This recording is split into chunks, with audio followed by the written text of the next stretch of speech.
అదే RTV app వార్తల్ని క్షణాల్లో చదివే అవకాశం ఉంటుంది. ఒక న్యూస్ పేపర్, ఒక టెలివిజన్ ఛానల్ మీ చేతుల్లో ఎప్పుడూ ఉంటాయి.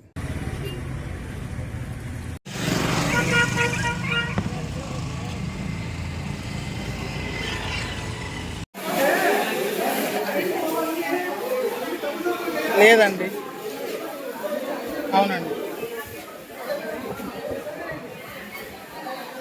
చేస్తానండి. చెప్పండి.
అరే మోదంగిరెడ్డి గారు,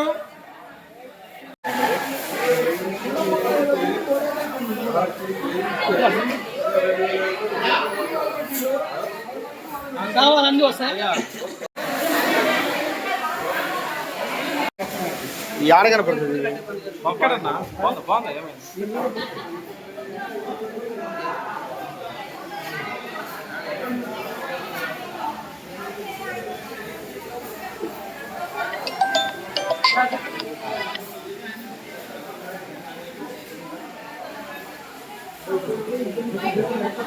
అంతే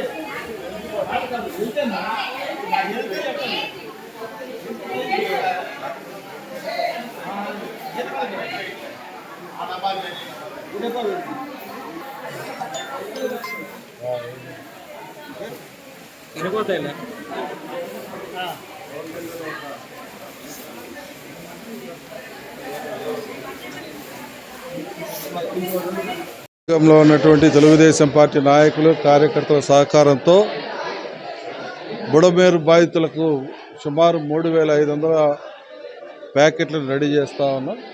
ఒక్కొక్క ప్యాకెట్లో సుమారు 10 కేజీల వరకు నిత్యావసర సరుకులను ఉంచి వాటిని అన్నింటిని ప్యాక్ చేస్తున్నాం.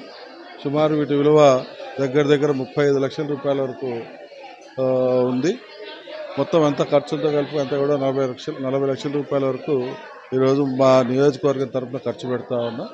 అయితే అరచేత్తో సూర్యుడిని ఆపలేము అన్నట్టు చంద్రబాబు నాయుడు గారు నిన్న చేసినటువంటి కృషి వల్ల ఎంతో మేలు జరిగింది. ఆయన అహర్నిశలు కృషి చేసి పాపం ప్రతి ఒక్క యువతకి స్ఫూర్తిగా నిలిచాడు.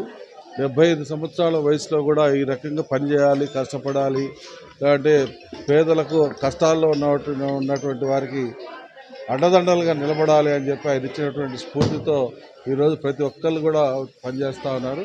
మా నియోజకవర్గంలో కూడా ఈరోజు ఈ కార్యక్రమానికి ఒక్కళ్ళని కూడా మీరు రాండి అని పిలవలేదు, లేదంటే ఒక్కళ్ళకి కూడా రూపాయి కూలి ఇచ్చింది లేదు.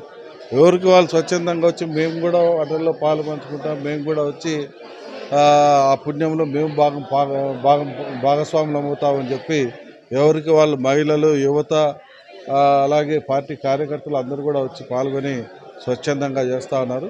రేపు మార్నింగ్ కల్లా ప్యాకింగ్ అయిపోతుంది. రేపు 11 గంటల నుంచి మేము బయలుదేరి వెళ్ళిపోయి రేపు సాయంత్రం 5 గంటల డిస్ట్రిబ్యూషన్ కార్యక్రమం అనేది పూర్తి చేస్తామని ఈ సందర్భంగా తెలియజేస్తామని.